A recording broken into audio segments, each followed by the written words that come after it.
Those are being self-care tips on how to navigate your way around as you become more and more successful. I am Irene Joroge.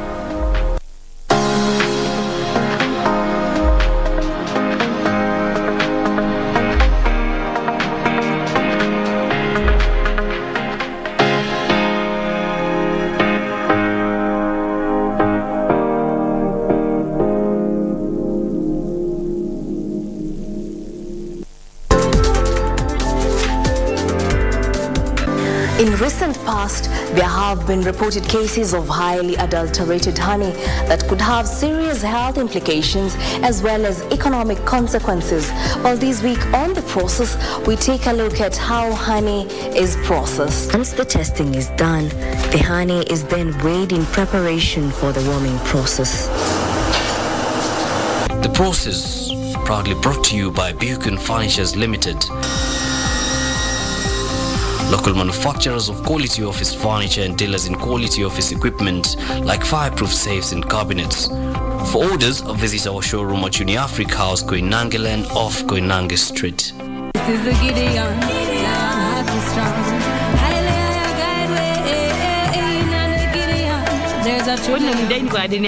Tafadhali madam, nimefanya kazi nimeshamaliza. Na hapa sidhani kama niko na pesa. Sitaki kuona ukishindwa na watu wengine. The fact that you're my son means that you have to pull up your socks. Jambo boy. Kota.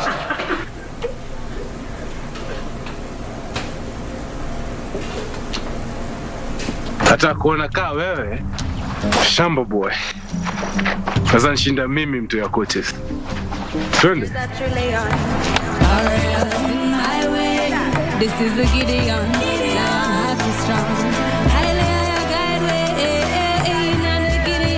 There's a trillion barriers in my way. This is the Gideon. I have no fear of man. Highly guide way.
Good evening, I am Fayaz Qureshi with the Legends edition on KBC Channel 1.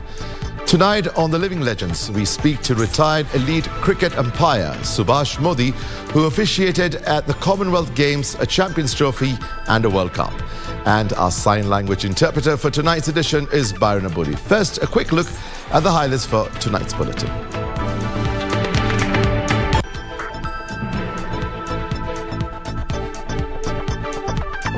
Matters security. President Uhuru Kenyatta rallies the African Union to end cases of political instability in the continent. Groping in the dark. Increasing cases of blindness, a nightmare in Baringo. And in sports, Ferdinand Omanyala sets new national record in France.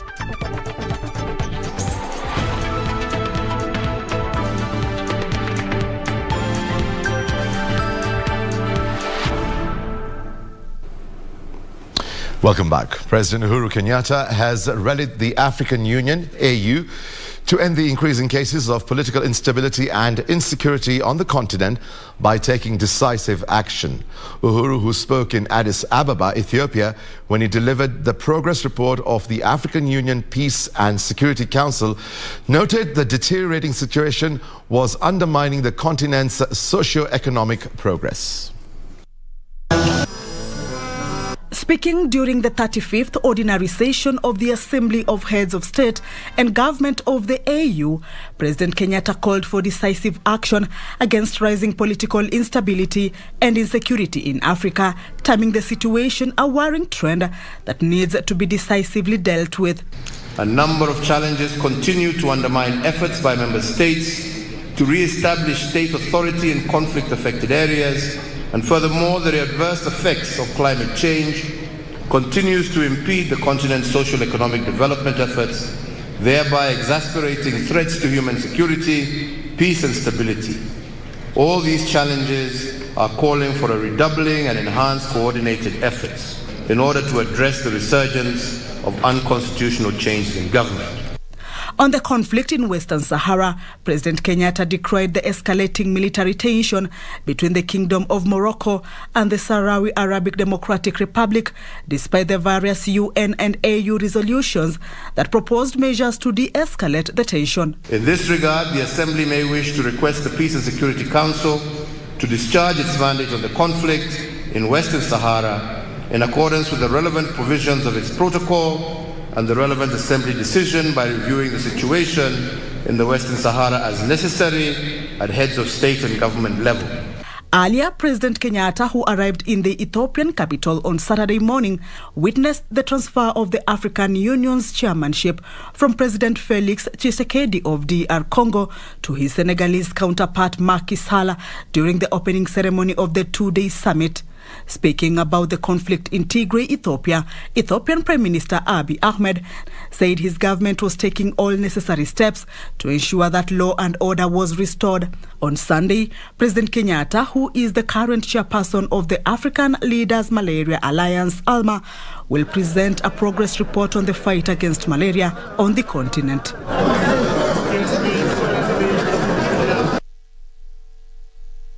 Cancer remains the most expensive killer disease, not only in Kenya but globally.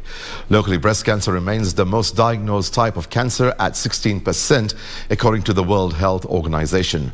Waitherero Chege, a breast cancer patient from Mbeere South, says money used on medication is way too high. Waitherero was diagnosed with breast cancer stage 2 in 2015. She has been in and out of several hospitals and still counting. She attributes this to the high cost associated with the disease. And as the world marks the Global Cancer Month, Waitherero hopes well-wishers will help her acquire the much-needed funds to finance her treatment. Irene Muchuma reports. In the small village of Kandogo, Mbeere South, Embu County, we meet Ruth Waitherero Chege. Waitherero was diagnosed with breast cancer stage 2 in 2015. It took time for her immediate family to come to terms with the results and even lost hope on her survival. Monday nikaambia mzee sasa hapa venye tutafanya. Sasa hata yeye unajua amestuka kwa sababu ninataka kutolewa immediately, sina pesa. Yeye hana pesa, hakuna pesa. Sasa hiyo kujitayarisha atapata pesa wapi na tunataka kutolewa haraka iwezekanavyo. 7 years down the line, Waitherero is still living with hopes of getting proper treatment on the breast cancer. Her doctor has reassured her of expertise to recovery once she acquires the required funds amounting to millions of shillings. In Bomashoge, Burabu, Aska Nyaboke, aged 61, is facing similar dilemma: funds to facilitate her cancer treatment. Tarehe 3 mwezi wa 11, hiyo pesa nikafika huko nikakuta inatakikana pesa mingi nifanyiwe CT scan na ingine ni ya kutibiwa. Sasa nikarudi pure ndio nilikuja kuwa mgonjwa. Nyaboke urgently requires 6.1 million shillings for treatment at the Kisii Teaching and Referral Hospital, and her family can't afford the money. Sasa ninaomba Kenya msima mwenye anasikia hii sauti muendelee kunisaidia, kwa maana sina chochote nyumbani. Najua hii ugonjwa wa kansa yani imenifanya tu nimekuwa maskini sana. Well-wishers can reach Nyaboke on mobile number 0796 523743. The number once again is 0796 523743. Waitherero and Nyaboke represents a large number of Kenyans out there suffering with nowhere or no one to turn to. The government during this year's World Cancer Day, marked Friday, said it is working at bringing down the cost of cancer treatment in the country. Let us never forget that our hope and prayer is that what is being done by President Uhuru Kenyatta in this agenda called health can continue and grow and improve as life goes on for Kenyans. Irene Mchuma Odim, The Legends Edition. Cataract, one of the leading causes of blindness in humans, has become a nightmare among residents of Baringo County and its environs. It is reported that many residents, especially adults, have lost their eyesight due to the disease that is triggered by various underlying issues. And as Kamche Menza reports, a medical outreach camp conducted in the area identified over 1,500 patients. Eye specialists caution that the high numbers are worrying. A 2-day medical outreach camp at the Timboroa and Igure Health Centers in Eldama Ravine, Baringo County, attracted many. It was a free eye screening and treatment camp, one that residents say will not have come at a better time. Loss of vision is an order of the day here. Richard Lobong is one of the victims who hopes that his visit here will restore his vision. Mimi ni mtu ya kukaa kwa jumba tu, kama ni kwenda kwa haja kidogo napelekwa na watoto. He says he was a police officer and his eyesight was intact, but in 2010 his vision was affected. Kani affect sana. Mpaka juzi sasa nikaretire, kuretire sasa ika affect mimi kabisa. Mpaka nikakaa kwa nyumba tu. Francis Maina too knows the pain of abrupt loss of eyesight. Nilikuwa kazini nikasikia hii jicho moja imejifunika tu safari moja. Nikashindwa ni nini, najua hii niumi. But the numbers of residents here who have been literally living in partial light or total darkness is disturbing. Doctors say these are cataract disease cases. The numbers are overwhelming. There's a huge need for operations because of cataracts. Out of 3,000 residents who turned up for the checkup, 1,500 needed treatment, with 750 being so severe and needed surgery to restore their vision. Eye specialists from the Muslim Aid Agency say the outreach was necessitated by high numbers of referrals from the county. Ophthalmologists have also warned of an upsurge in childhood cataract. Cataracts can be associated with diseases of the body, diseases like hypertension, diabetes. Prolonged use of some of the drugs like steroids tend to have eventually they develop cataract. We also have trauma. Poverty, lack of awareness of eye health, and normal belief of a disease associated with the old are some of the reasons behind the high numbers in the county. It is, however, a new dawn for these patients in Baringo, as they say, let the guests come so that the host may benefit.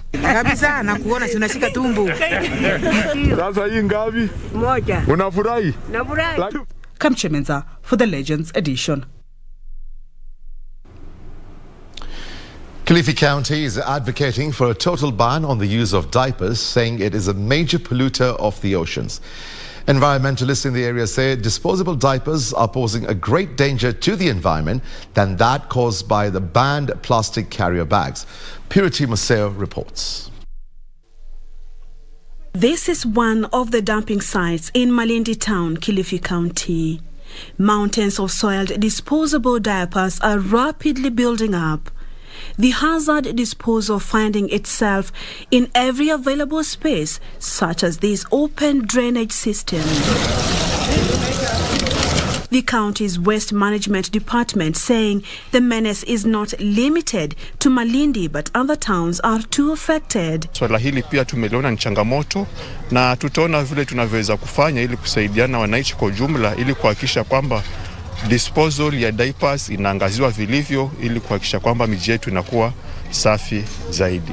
Kilifi County Director of Environment Zena Mohammed says that single-use plastics and baby diapers form a huge part of non-biodegradable waste in the area. Hizi diapers zimekuwa kwa wingi na zimekuwa changamoto katika hali ya kusafisha miji yetu kwa sababu haziwezi kuwa disposed of.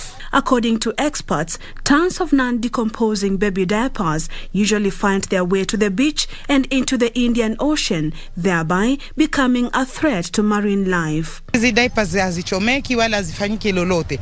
Kwa hivyo nilikimbilia ofisi ya kwa Asad Sheumbe, nikazungumza naye, akanipa hapa Mr. Mwalongo, kisha akanipa Madam Zena, tukazunguza pamoja na wakaniambia ni waite wa kazi ili tufanye usafi. Kwa siku ya leo nafurahika tuonesha kitu ambacho kilichoko ambacho ni live, na pia naomba katika ofisi yao tufanye awareness, tuje tena tukutane na wananchi tufanye usafi. The environmentalists who are currently leading a cleanup campaign in Malindi town say recycling of diapers has proven to be a challenge. They want the National Environment Management Authority NEMA to intervene by putting an end to their use. Ni wito wetu kama Kilifi County kutoa kwa hawa ambao wanatengeneza hizi diapers kwamba waweze kushughulika na ile EPR. Hii ni Extended Producers Responsibility. Kwamba yeye kama ambaye ni mfanyabiashara wa kutoa hizo diapers analo jukumu la kuhakikisha kwamba hizi diapers hazichafui mazingira yetu. Purity Museo, The Legends Edition. 121 people have been tested positive for COVID-19 in the last 24 hours from a sample size of 6,454, this representing a 1.9% positivity rate. Unfortunately, 3 patients succumbed to the disease, bringing the cumulative fatalities to 5,607. Only 6.1 million Kenyans are fully vaccinated against the government's target of 27 million. A total of 13 million vaccines have been administered since the rollout in March last year. 183,382 booster shots have been administered. Between Friday and Saturday, 117 patients recovered from the disease, with total recoveries now at 295,697. Globally, there have been 386 million confirmed cases of COVID-19. 5.7 million deaths have been reported to the World Health Organization.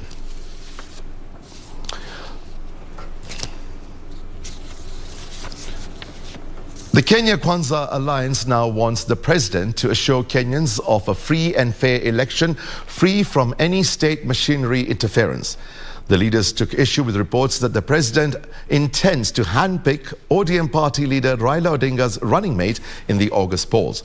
As June Karisa reports, the trio insists the Raila Odinga-led movement is just but a government project.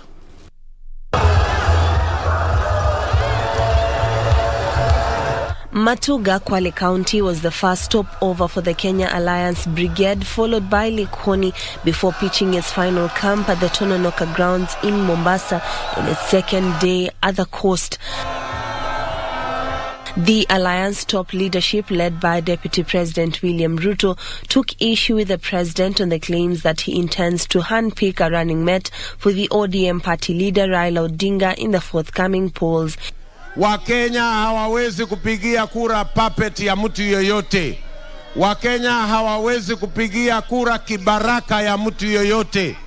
Wakenya hawa wamechanuka, watapiga kura mahali ambapo wanajua maslahi yao iko na mpango. Wachana na uchaguzi wa mwaka huu, Wakenya wachague yule wanampenda kuwa rais wa nchi hii. Ukiingilia uchaguzi utachichafua.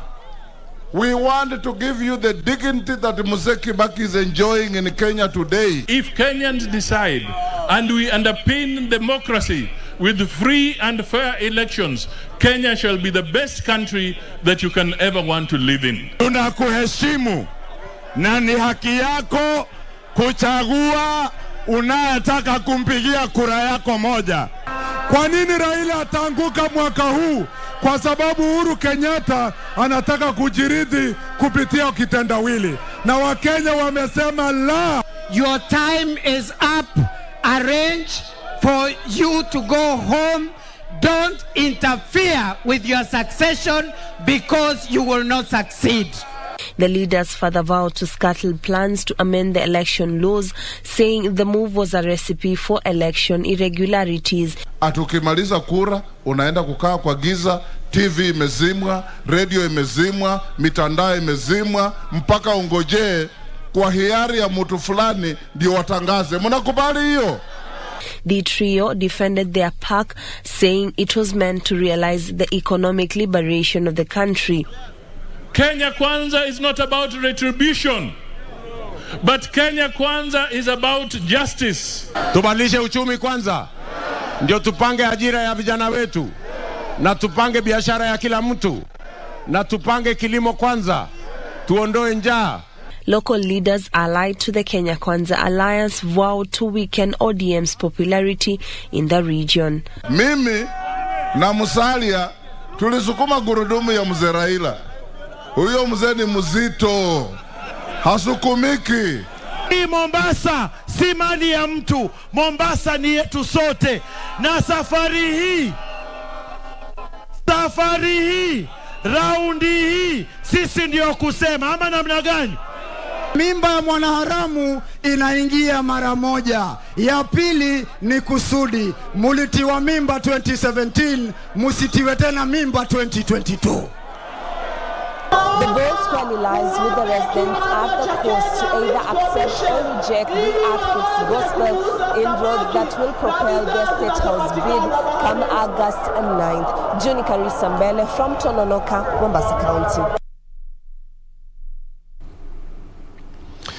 The United Democratic Party leader Cyrus Jirongo says the One Kenya Alliance will partner with other like-minded parties whose vision is to have a united and prosperous country.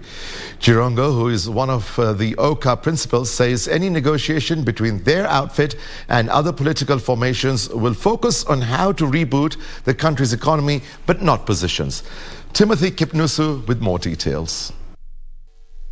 The political realignment ahead of the August polls continued to take shape, with OKA saying it was open for any party or coalition sharing the common ideology. The United Democratic Party leader Cyrus Jirongo, one of the OKA's affiliate party, revealed that the negotiation they intend to have with Azimio la Umoja will not be about position but what can transform the country. We want to discuss with our friends in Azimio, but it must be in a structured manner. And when we discuss with them, it is not like Jirongo discussing with them.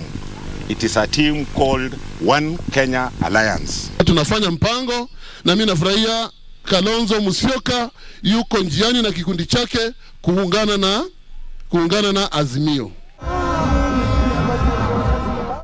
Meanwhile, Mombasa leaders under the umbrella of Azimio la Umoja drummed up support for the presidential candidate Raila Odinga. The leaders, led by Mvita Member of Parliament, who is also eyeing the Mombasa gubernatorial seat, Abdul Swamad Sharif, urged Mombasa residents to register as voters ahead of the August polls. Raila Amolo Odinga ameweza kuhakikisha ya kuwa tumeweza kupata revolution ya kidemokrasia. Tunataka kuhakikisha ya kuwa Wakenya wawe na fedha mfukoni na sio kwa lugha ya ulahai. Elsewhere, James Kamau, a 31-year-old from Muranga County, is the new entrant in the race to succeed President Uhuru Kenyatta. Speaking after launching his manifesto in Nairobi, Kamau says if elected president, he will deal decisively with corruption by giving 100 days amnesty.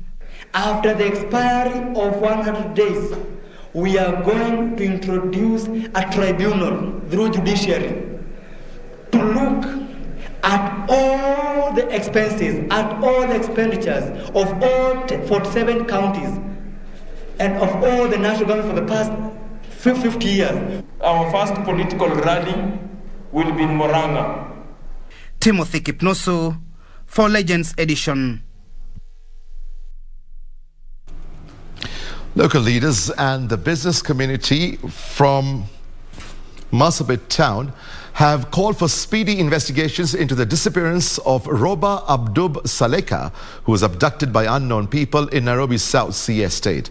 The leaders are now warning that the alleged abduction and disappearance of the prominent businessman from Marsabit on Wednesday could jeopardize the ongoing peace-building process in the country. This and more stories in our County News Roundup. Led by local Marsabit branch SUPKEM chairperson cum businessman Jilo Falana and the Kenya Chamber of Commerce and Industry chairperson Jack Elisha, the leaders noted that the security situation was fluid in the county. Kusanyika kwetu leo hapa ni kuomba serikali, passionate appeal to the government. Kama huyu mtu ana hatia aletwe kotini. Kama hana hatia aachiliwe arudi kwa watu wake. And Narok County Commissioner Isaac Masinde has directed all chiefs and village elders to give him a list of those who are aiding FGM in their areas of jurisdiction as the government seeks to eliminate FGM. Masinde noted 15% of those performing the cut are medics in the local health centers and private hospitals, while others are old women in the villages. Hii ukeketaji wasichana wetu ni kichume na sharia na katiba yetu, na pia tuko na Children's Act. Ni mambo ya human rights.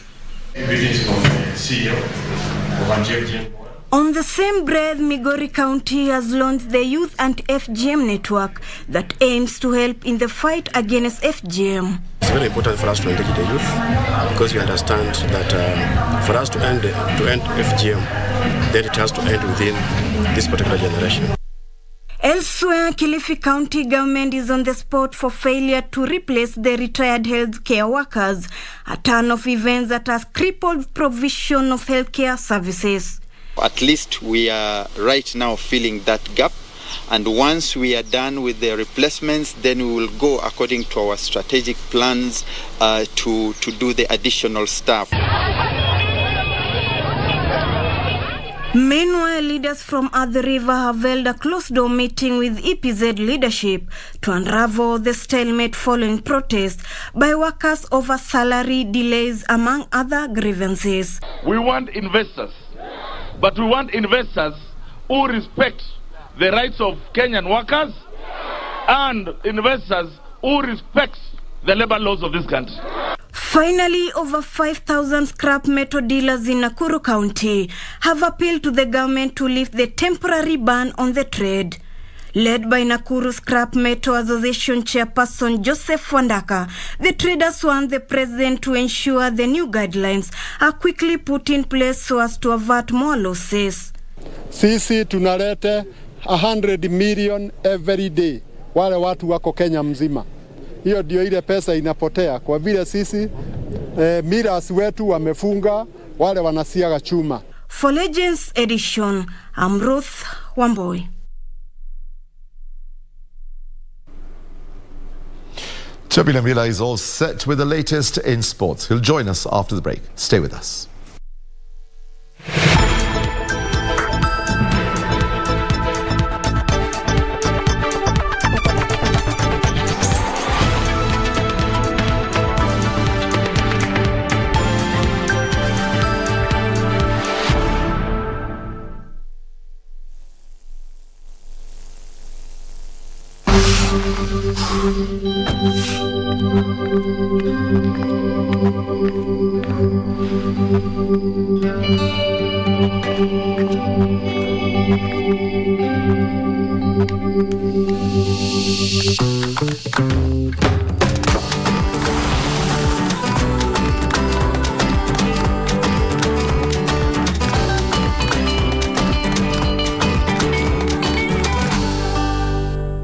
Ili kupata sikiza tune hii ya mtu ni watu, bonyeza star 811 star 961 hash. Mungu akitaka kukubariki atatumia watu. Maombi yako akitaka kuyajibu atatumia mtu. Hauwezi ukakaa maisha ya kujitenga. Hapana, sababu unahitaji watu.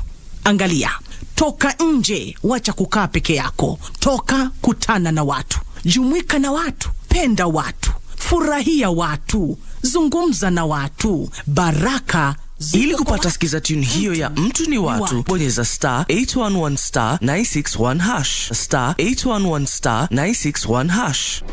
Do you have a news story to share with KBC? Get in touch swiftly on email news@kbc.co.ke or call 0723-892-654 or 0734-780-124.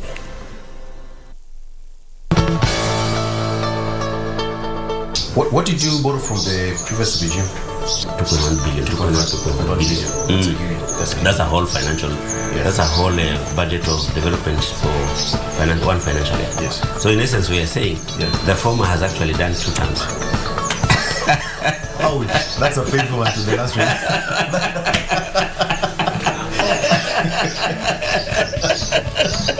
I'm the only ODM person in Tana.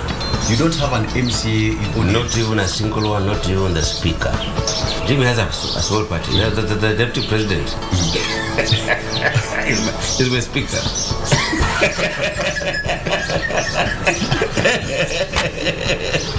He's my speaker. Already you can imagine, we have not gone anywhere. Already we have a deputy president. Or a different party. Or a different party. Serving in your county. Serving in my county.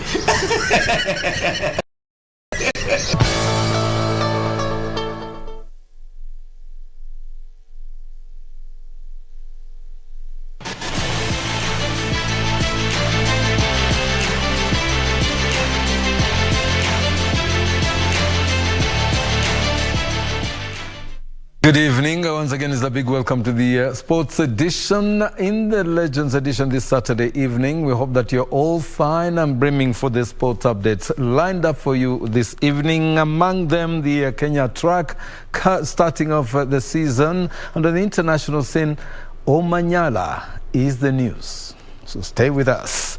Now, Kenyan Japan-based 5,000-meter athlete Wesley Ledama has said his focus will be on this year's Commonwealth Games that will be held in Birmingham, UK from the 28th July to the 8th of August. Ledama shared the sentiments after emerging victorious in the 5,000-meter race as the first Athletics Kenya track and field championships for the new season culminated at the Nyayo National Stadium. Mokia has this report for us.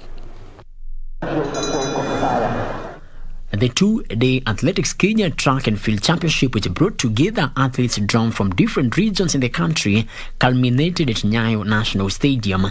Kenyan Japan-based 5,000 meters athlete Wesley Ledama, who is currently training in Bomet, showed a splendid performance, finishing the first position in the 5,000 meters race.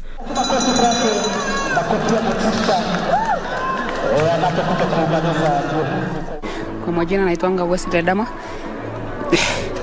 Hii ni fan yangu ya kwanza kwa hii season ya 2022. So chenye naona nilikuwa na pace kama wakati wanafanyiwa trial ya World Championship. Nikitoroka hivyo ndaisa manage. So nilikuwa napiga hivyo ndio nione penye makosa itakuwa nirekebishe. Agnes Mumbua produced a stellar performance in the women's 10,000 meters after timing 33 minutes 17.18 seconds, followed by Emily Chebet, who clocked 33 minutes 55.52 seconds. Mary Mora continued her form of brilliance in the 400 meters, finishing fast in 53.41 seconds. The second AK track and field weekend meeting is slated for 19th of this month in Kisumu. Frederick Muki for Legends edition. A Kenyan Sportsman of the Year and Africa's fastest man, Ferdinand Omanyala, set a new national record of 6.63 seconds in his 60-meter debut at the Miramas meeting at the World Indoor Tour in France. Tokyo Olympic semi-finalists twice broke the 17-year-old national record of 6.70 seconds set by Paul Vince Obuon in 2005. He broke the 17-year-old national record in heats where he clocked 6.65 seconds before plunging it to 6.63 in the final as he finished first Omanyala's time is also the fastest time at the stadium after eclipsing the previous record of 6.68 set by Iranian Hassan Taftian in January last year. Muthiomi has his report for us.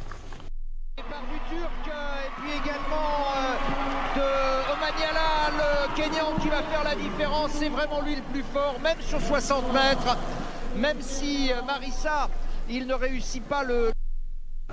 Former 10,000-meter world champion Moses Tanui has urged Kenyan Olympians to join the Kenya Olympian Association, which has officially been launched in Kenya.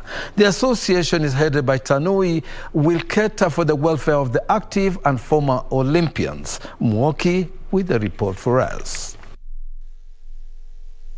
In a bid to cater for the welfare of sportsmen and women who represented Kenya in the Olympics, former 10,000 meters world champion Moses Tanui, together with former sprinter and middle distance runner Tekla Temabwai and Lydia Okech, who was the first woman to represent Kenya in Olympics, have formed an association. Our duty is to make sure that Kenyan Olympians are recognized by the World Olympian Association.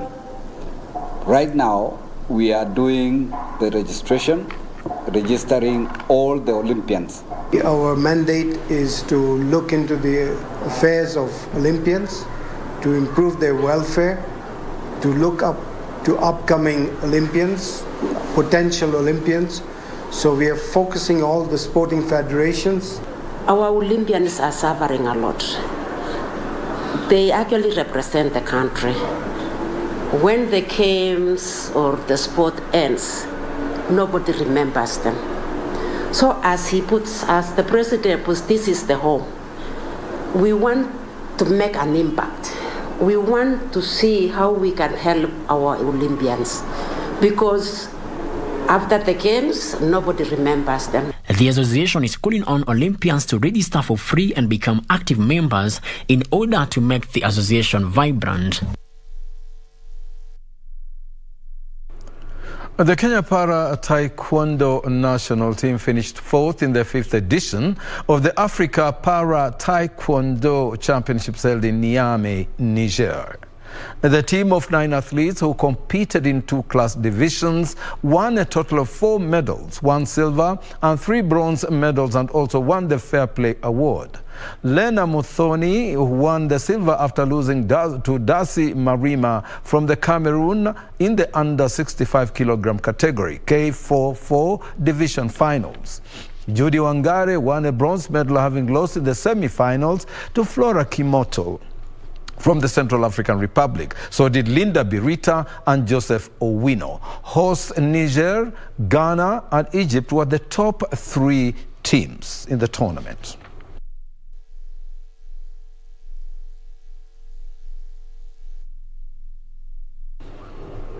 Now, Muhindi Ryan emerged victorious in the 14-year and above competition during the Nakifeo Invitational Swimming Championships held at the Makini School here in Nairobi. Muhindi won the boys' 100-meter medley relay category in a record time of 1 minute 25.57 seconds. Felix with a report. Muhindi emerged victorious in the 14 years and above 100-meter medley relay boys category after beating Kimathi Kwame and Brian Karaoke to the 2nd and 3rd positions respectively. Mumbuwa Joy triumphed in 8 to 9 years meter medley girls category ahead of Daryl Ndanu and Nina Olive respectively. We are here for the first event post-COVID swimming championship invitational at Makini School. We are looking at a wide range of swimmers who are doing their introduction for swimming. Most of them have never swum before, but this is their stage, the first stage. We are nurturing them slowly so that in future they can be champions in Kenya and they swim for this nation. It was tough and easy, but I did my best. Yeah. It helps me grow and be strong.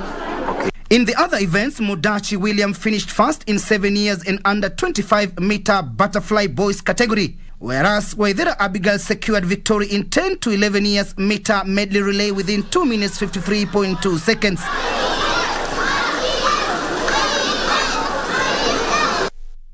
Now, for the past 2 weeks, the soccer world has been trailing their eyes on Africa, specifically the African Nations Cup, whose curtains come down tomorrow evening. But today was the penultimate day. Cameroon coach Tony Conjecao has called on his players to move on after they failed in the bid to clinch the Africa Cup of Nations title on home soil, ahead of their third-place playoff match against Burkina Faso tonight.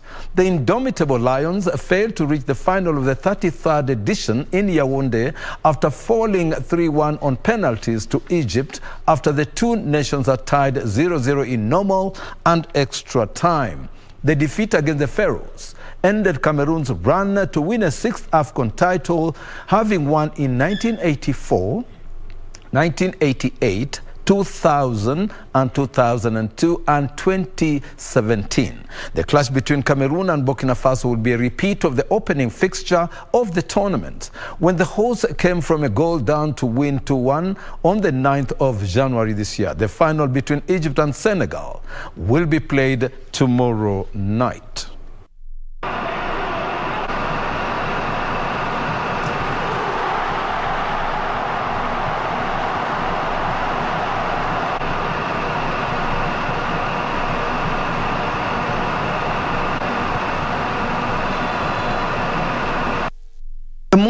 Children's Family MCF Football Club, which currently features in the National Super League, NSL, it's the only football team from Eastern region taking part in the league. The club has hit headlines for its tremendous efforts in providing avenues for teaming, development and practice to children from vulnerable families neglected or abused. Frederick Moki spent time with the club's players and technical bench in Dalani, Machakos County, and compiled the following story for us.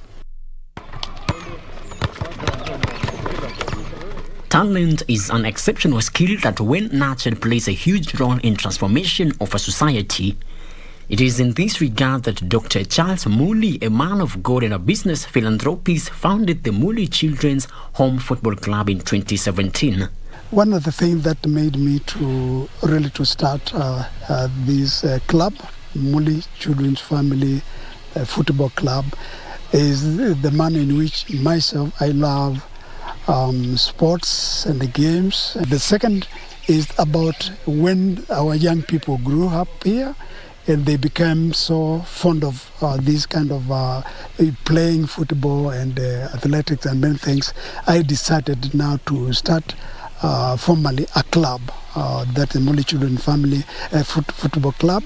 And we started right from the county, and then we went through Division 1, Division 2, 3, and then we were promoted to Super National League. It is among the programs that he initiated to provide children and young people with valuable information and life skill tools to actively make a difference in their own lives. We have invested quite a lot also in the farm because that's where we get income out of the work that we do, horticulture, irrigation that we do. We pump the water from the river, and out of that we are able to get really good food. MCF Football Club is patronized by Muli Children's Family under Dr. Muli's sponsorship. The club was officially registered by Football Kenya Federation FKF in 2017, took part in the FKF National Division 1 League before getting promotion into the second tier National Super League this season.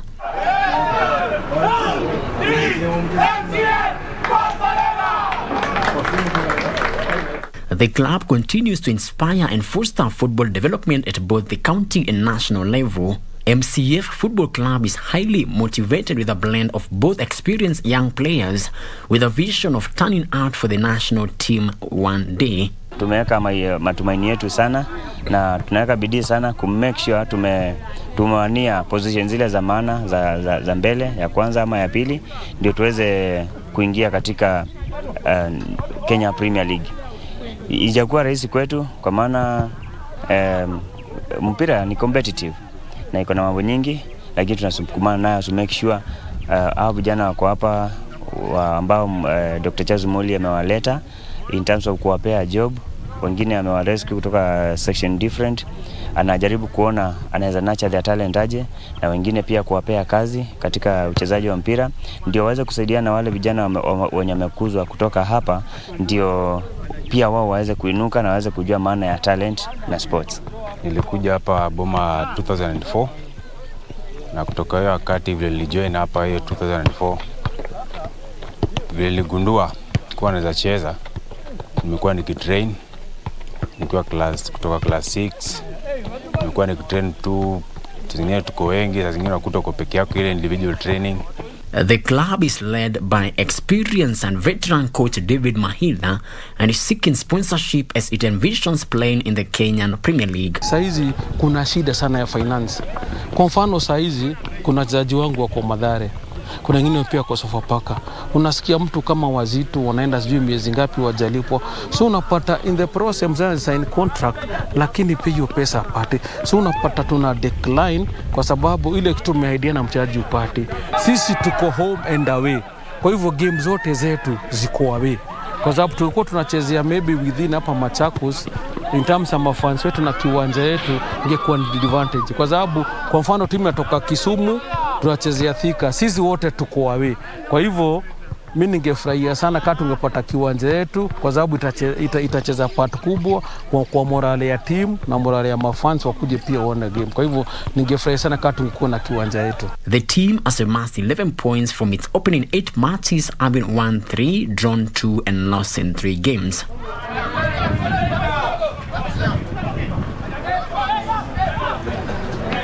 All is not lost for Muli Children's Family Football Club, which started playing competitive football in 2017 after getting promotion to the Division 1 and now playing the National Super League.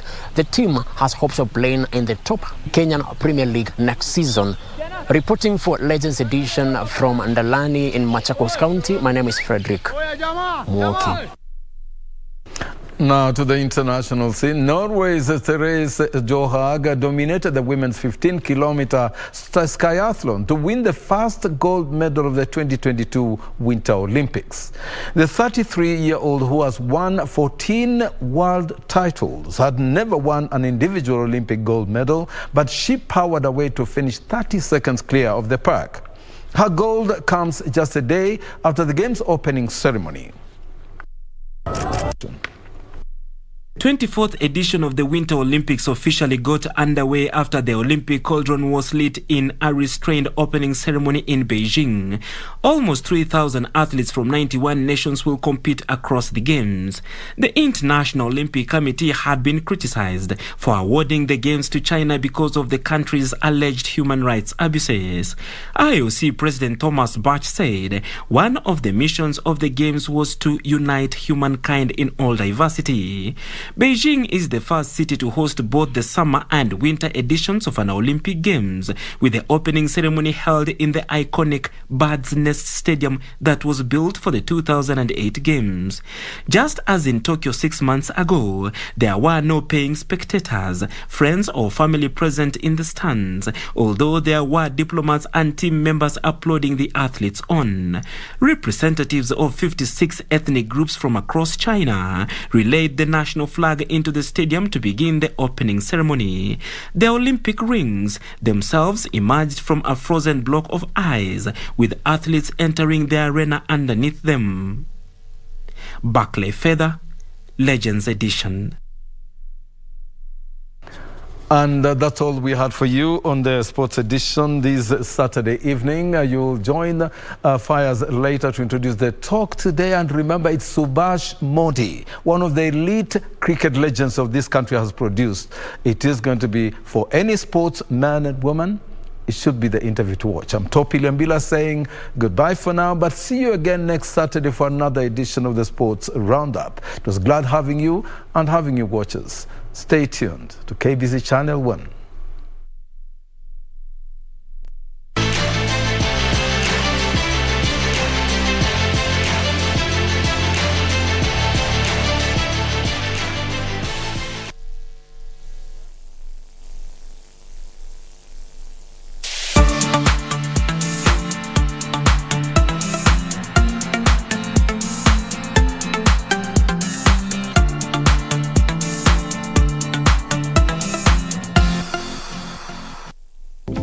Beacon Furnitures Limited.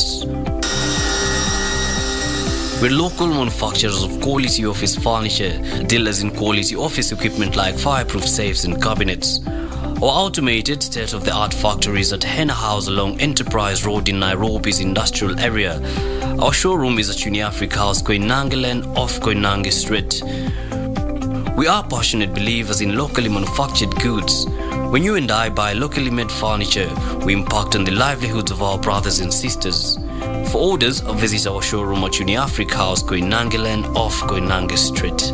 Beacon Furnitures Limited. Jenga Kenya, tupate ajira.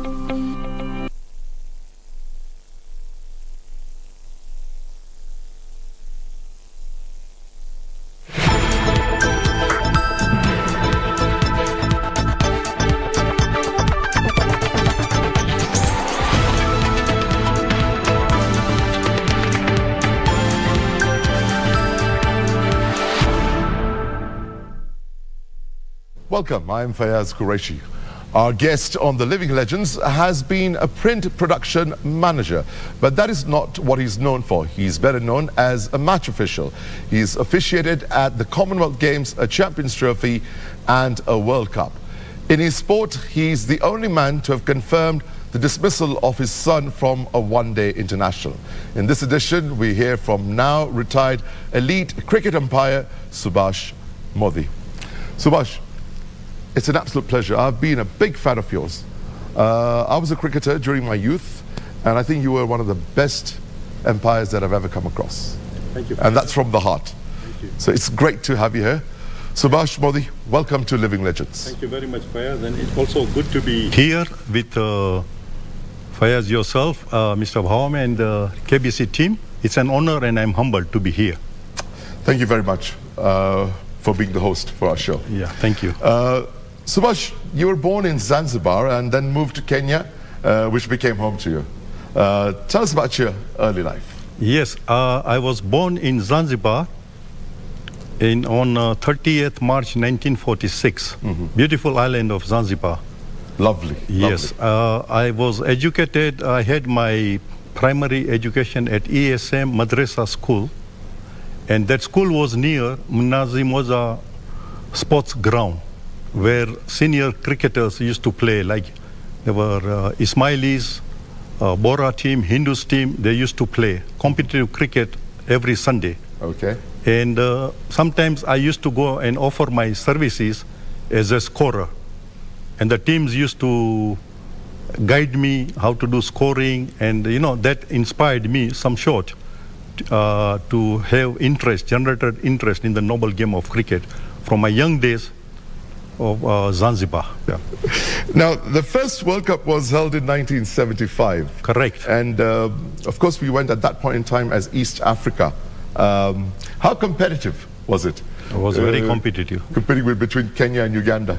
Well, to get a place. I'll tell you one thing, Uganda had a good side. Kenya also had a good side, and Tanzania also had a good side, because we used to play East Africa. Of course, with Kenya, Uganda, and Tanzania. Yes. And then we included Zambia. And Zambia even came then Zambia came later on. Then it became East and Central Africa. Okay. And it was a pretty good team. Yeah, pretty good team. And then I'll tell you one thing. We must give credit to late Hardyal Singh, Jantibai Patel, and Mr. Jasmer Singh. They, for KC officials, they work hard. They realize that it is no good for our players to get associated with Tanzania and Uganda, when most of our players deserve to be in that team, East African team. So we separated from East African, sort of territory association. Tell us also a little more about umpiring at ICC World Cup qualifiers and the scrutiny that comes with officiating at such a tournament. Yeah, scrutiny is a very good subject you brought. Now, first I'll talk about the scrutiny. I was doing one of the international games at Nairobi Gymkhana. Yeah. There was one gentleman, I don't remember, but he came, I think, from Pakistan. He was the anti-corruption official of ICC. Right. He comes to me in the morning, he says, "Are you Mr. Modi?" I said, "I am." He said, "Are you umpiring this game?" I said, "Yes, I am." is your son playing in this game? I said, he is. So he says, can you provide me with the entire match, what they call it, recorded video of the entire match? So I told him, actually, I'm not the production manager of this TV, the video company, but I can take you over there, and he will be pleased to give you a copy of the... So he at least put something in my mind that I am being monitored. My progress is going to be monitored, because they are so brilliant. You know, they are also looking at the eye contact. Sometimes they come into the changing room where the umpires are having lunch or something. They will just come and behind you, and you would not know who these gentlemen are. Sometimes, you know. Sometimes they introduce themselves, sometimes they don't. And then umpiring at the ICC level, you know, actually it's a privilege, it's an honor, I would say. Not only honor for me and my family, it's an honor for the country Kenya, you know. 100%. Yeah. I was about to say that. Yes. For you as a Kenyan and for us as a nation. Yes. It's such an extreme honor. Right. That, you know, our Kenyan is representing us at an international event. Now let's talk about some of the high-profile events you umpired in, okay? You did the 1998 Commonwealth Games in Malaysia. You were also the 4th umpire at the 1999 Cricket World Cup. And the 2000 Champions Trophy was another major event you took part in. Yes. How memorable were these events? Tell us a little bit more about... All were memorable. You know, umpiring at Commonwealth Games, you know, before the tournament started, you know, having a march in front of thousands of people from all over the world, you know, and all the teams, you know. And then umpiring, I was given a first game, South Africa versus Northern Ireland in Kuala Lumpur. So, and John Reid, the former New Zealand captain, was the match referee. So we had a good game. It's a high-profile game. Yeah, high-profile game. And then second game, it was between South Africa and Bangladesh. And that game, I'll tell you one thing, Fayaz. Whenever Bangladesh bowler used to appeal, 3,000 spectators of Bangladesh used to appeal. How was that? Yeah, on the ground. And I can that imagine time, the extreme pressure. Yes. When the crowd is so big and large. Yes. And they're supporting a particular team. And that was not only a live game. And we had world well-known commentators like Ravi Shastri. He was one of the commentators, you know. But you know, when we are umpiring, our concentration is on the pitch, on the ground. We don't know who is looking there or who is there. You know, we are not worried. But thank God, with the blessings of God, we had a good tournament. You know. Now this is very interesting. You called an LBW leg before wicket on Hitesh when he was playing against Bangladesh for Kenya in 2006. What was the reaction in the stands, and what was it like, most importantly, at the dinner table at home in the evening? I tell you, but my wife supported me. My wife told my son, he was What was Hitesh's reaction? Yeah, Hitesh's reaction was that, initially when I did the first ODI match, West Indies versus Kenya at 6 Indian, he was not disturbed because I didn't have to give him out. He got out caught, by... But this decision was by his father? Yes, by me. So, in the evening, he told my wife that I think Daddy now should not umpire when I am playing because it makes me nervous, you know. But as far as I'm concerned, you know, when he is playing, I take him as I don't take him as my son. I take him as a player. Yeah. You see, otherwise, if I have to look like that, you know, and my umpiring not only is watched on televised by millions of people around the world. There is a captain who is writing report on umpires. There is a match referee who is writing report. And we had Roshan Mahanama from Sri Lanka. And I was umpiring with Hari Aran from India, you know. And you're also a Kenyan selector. Tell us a little bit about that role. Yes. Yeah. I was appointed by Kenya Cricket Association as one of the selectors. At that time, Sunil Sarkar, one of the finest cricket umpires, was our convener. And then we had let Mahmood Qureshi in Mahmoud Qureshi was like our secretary. He used to write minutes and everything. Very good cricketer as well. Very good, brilliant cricketer, team manager of Kenya. You know, when Kenya reached the semi-finals under the captainship of Maurice Odumbe, and my son also was the vice captain in the World Cup. And you know, you interviewed Asif Karim. He had a brilliant spell against Australia for his brilliant bowling performance. What a memorable spell. World-class bowling performance by Asif. World-class bowling performance. Yes. So,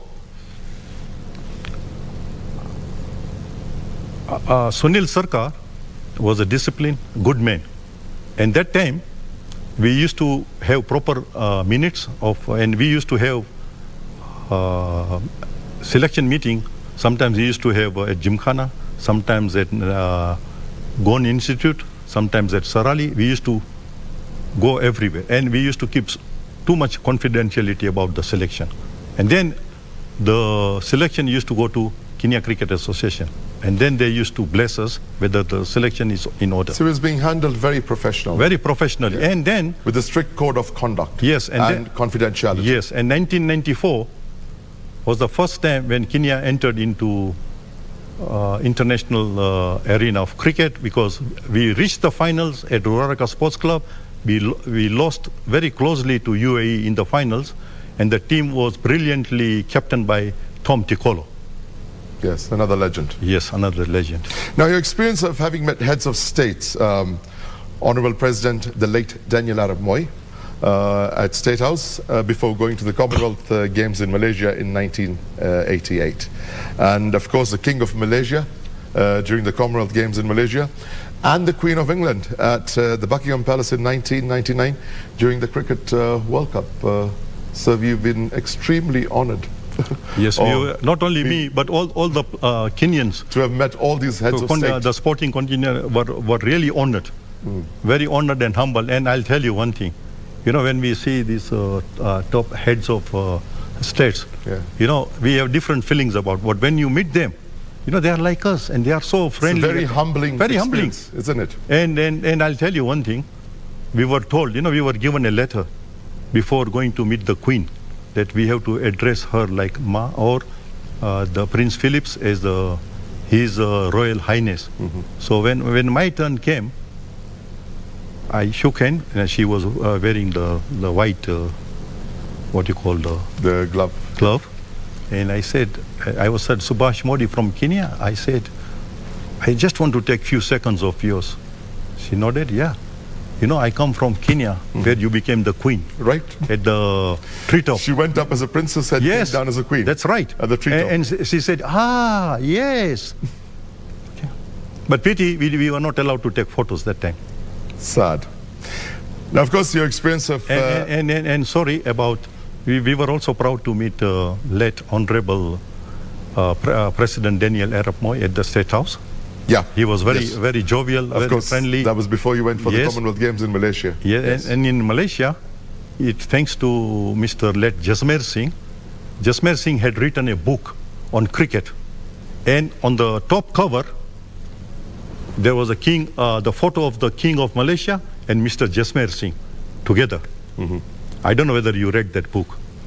No. So he was watching a cricket match. So I requested, and his son actually, he was one of the ICC officials that time. We used to call him Prince, you know. So I used his influences. Can I go and see King of Malaysia, your father? He says, okay. He arranged some with the security, and he was watching the game, and I was escorted in front, and it was my honor to present that book. And I said, this book is from Mr. Jasmer Singh, the manager of managers and former Kenya Cricket Association chairman. And he was very pleased to receive that book.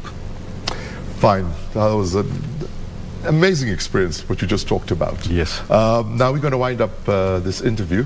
Finally, of course, you worked as with Ogilvy and Mather for 35 years, and were also recalled back as a consultant to support cricket through Ogilvy and Mather? No, I'll tell you, let me just a little correct. Yes, I worked with Ogilvy and Mather for 35 years. And then they gave me a very good farewell gift. Besides my pension and severance pay, they gave me a cricket bat signed by the CEO, Mr. Kome Mambia, and by the team of Ogilvy and Mather East Africa, and also Ogilvy PR team. And after a few months, I was recalled back by Mr. Kome, and then I again worked for 5 years. It was actually an honor, and my company, Ogilvy and Mather East Africa, originally it was called S.H. Benson in 1970 when I joined. Right. But I'll tell you, they were very supportive of my cricket. But before we end the interview... I've got one last question for you. It was an extreme honor to have worked for Ogilvy and Mather. Beautiful farewell they gave you. Yes. And of course, them recalling you back just showed how much they appreciated you. Yes. Finally, a message to those who want to take the leadership of cricket Kenya in the forthcoming elections, from a veteran like you. Yes, that's a very good question. But Fayaz, I'll be honest with you.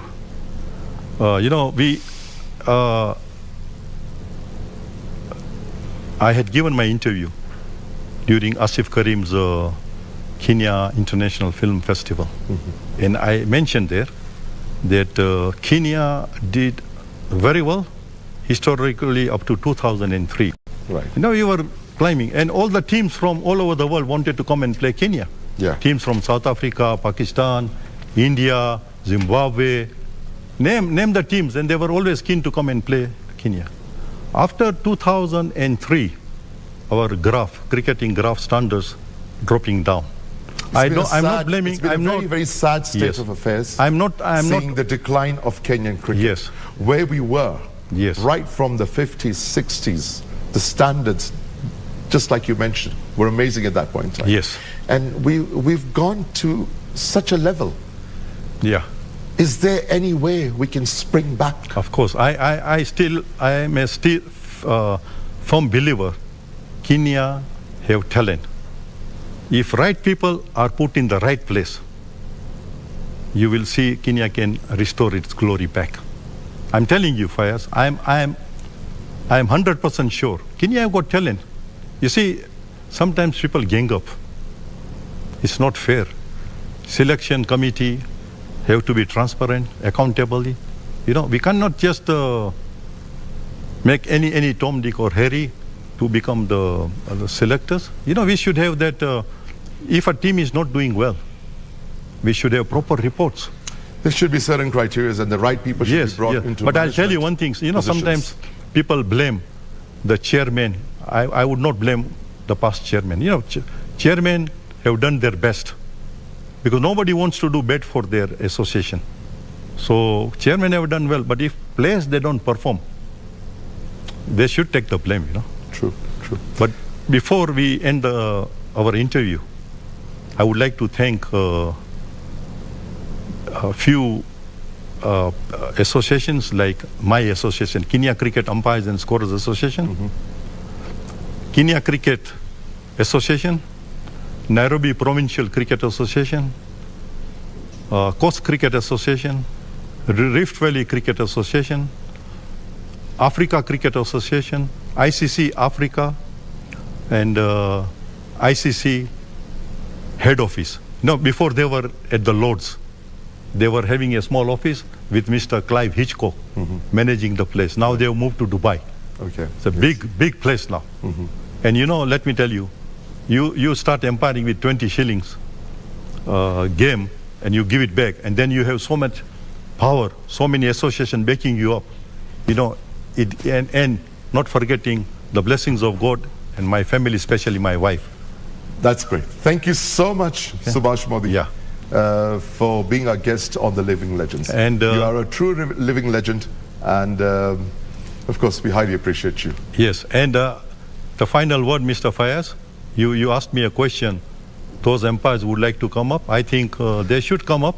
They should give something. Those cricketers who are retired, they should come forward and give something back to the game for betterment of the noble game of cricket and for the entire, I would say, cricketing, sporting fraternity. We hope for the best. Yeah, thank you very much. Subhash Modi. A video review justified a leg before wicket call he made on his son Hitesh in 2006, making him the only father to have had his son dismissed in a cricket match. He has met the British monarch, the Malaysian king and former President Daniel Arap Moi in the course of duty. He has given service to Kenyan cricket as a player, official and umpire. We thank now retired elite cricket umpire Subhash Modi for giving his time on the Living Legends. I am Fayaz Qureshi. Thank you for joining us. Thank you, Mr. Fayaz Qureshi. Be blessed. Thank you very much. Yeah. Keep well, do well.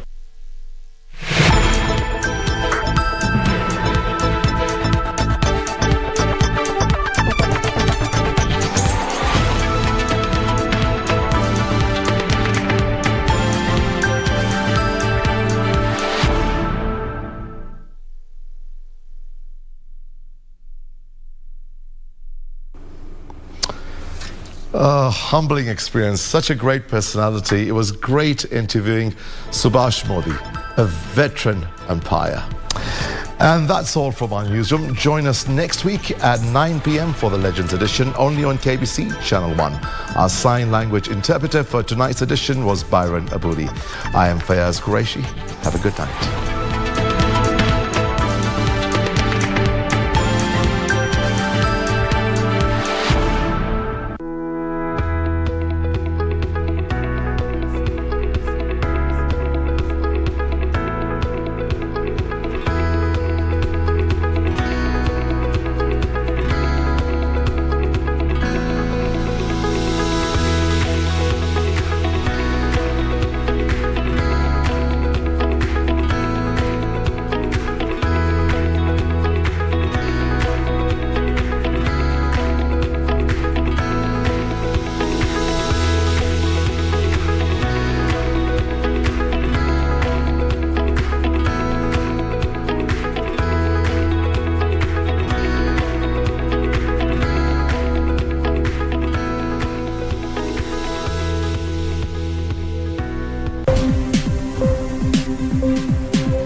Taking Isaac to Moriah,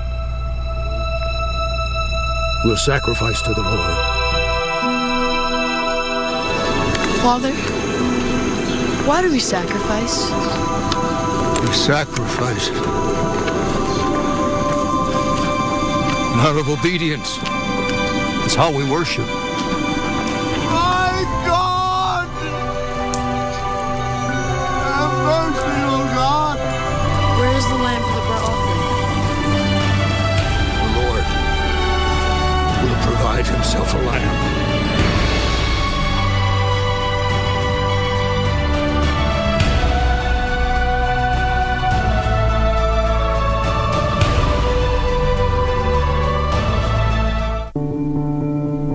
Tusirudi nyuma kwa mipaka na nchi kufungwa. Tusirudi kwa biashara na shule kufungwa. Kwa kutoweza kukutana. Kwa kutengana na tuwapendao. Tusirudi nyuma. Na kuhitaji unikinge, pata chanjo. Ili tuendelee na maisha vizuri. Na kuhitaji unikinge,